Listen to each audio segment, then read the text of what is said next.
નમસ્કાર વિદ્યાર્થી મિત્રો, વર્લ્ડ ઇન બોક્સની યુટ્યુબ ચેનલમાં આપ સૌનું હાર્દિક સ્વાગત છે। આ લેક્ચરમાં આપણે ભણવી છે એક મહત્વની નિયુક્તિ, એટલે કે એટોમિક એનર્જી રેગ્યુલેટરી બોર્ડના ચેરપર્સન તરીકે નિયુક્ત કરવામાં આવ્યા છે દિનેશ કુમાર શુક્લા।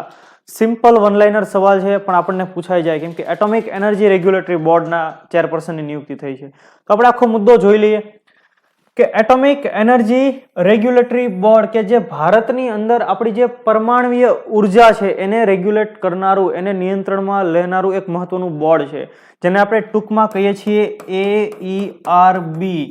તો એમના ચેરપર્સન તરીકે નિયુક્ત કરવામાં આવ્યા છે દિનેશ કુમાર શુક્લા। દિનેશ કુમાર શુક્લા કે જેમને આ બધા ફિલ્ડનો ખાસો એવો અનુભવ છે, પોતે મિકેનિકલ એન્જિનિયર છે અને એટોમિક એનર્જીમાં સારું એવું જ્ઞાન ધરાવે છે, તો એમને જ એટોમિક એનર્જી રેગ્યુલેટરી બોર્ડના ચેરપર્સન બનાવવામાં આવ્યા છે।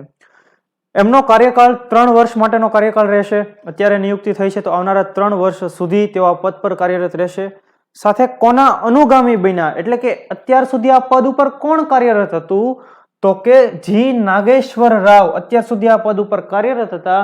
જી નાગેશ્વર રાવ રિટાયર્ડ થયા અને એમના સ્થાને દિનેશ કુમાર શુક્લાની નિયુક્તિ કરવામાં આવેલી છે। તો આપણે થોડીક માહિતી દિનેશ કુમાર શુક્લા વિશે પણ લઈએ, આપણને ખ્યાલ આવશે કે એમણે જબલપુર યુનિવર્સિટી, જે મધ્યપ્રદેશમાં આવેલું છે જબલપુર, ત્યાંથી એમણે મિકેનિકલ એન્જિનિયરિંગની અંદર સ્નાતક થયેલા છે, મિકેનિકલ એન્જિનિયરનો અભ્યાસ કરેલો છે। ત્યારબાદ 1981માં ડિપાર્ટમેન્ટ ઓફ એટોમિક એનર્જીમાં જોડાઈ ગયા। ડિપાર્ટમેન્ટ ઓફ એટોમિક એનર્જી ક્યારે જોડાણા? વર્ષ 1981માં। તમે વિચારો, ત્યારથી આ ફિલ્ડની અંદર તેઓ છે, એટલે એને એટોમિક એનર્જીનું ખૂબ સારું એવું નોલેજ છે અને એ જ નોલેજનો સદુપયોગ કરવા માટે ભારત સરકારે એમને એટોમિક એનર્જી રેગ્યુલેટરી બોર્ડના ચેરપર્સન બનાવ્યા છે। બીજું, ભારતનું એક રિએક્ટર જેનું નામ છે ધ્રુવ રિએક્ટર, તો જે ધ્રુવ રિએક્ટરને કમિશન કરવામાં આવ્યું, એને જે કાર્યરત કરવામાં આવ્યું, એમાં પણ અમને ખૂબ મહત્વનો ફાળો ભજવેલો। ત્યારબાદ આપણે જોઈએ ભાભા એટોમિક રિસર્ચ સેન્ટર, જેને આપણે ટૂંકમાં કહીએ છીએ BARK। તો ભાભા એટોમિક રિસર્ચ સેન્ટરની અંદર તેઓ રિએક્ટર ઓપરેશન ડિવિઝનમાં હેડ તરીકે કાર્યરત હતા।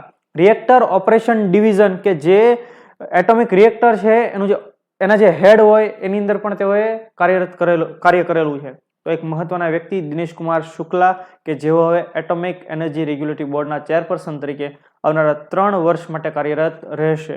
બીજી વસ્તુ, આ એક સિમ્પલ વન લાઇનર ટાઈપનો મુદ્દો છે, આપણે વ્યવસ્થિત એને સમજી લઈએ એટલે ક્યારેય પ્રશ્ન પછી થાય નહીં।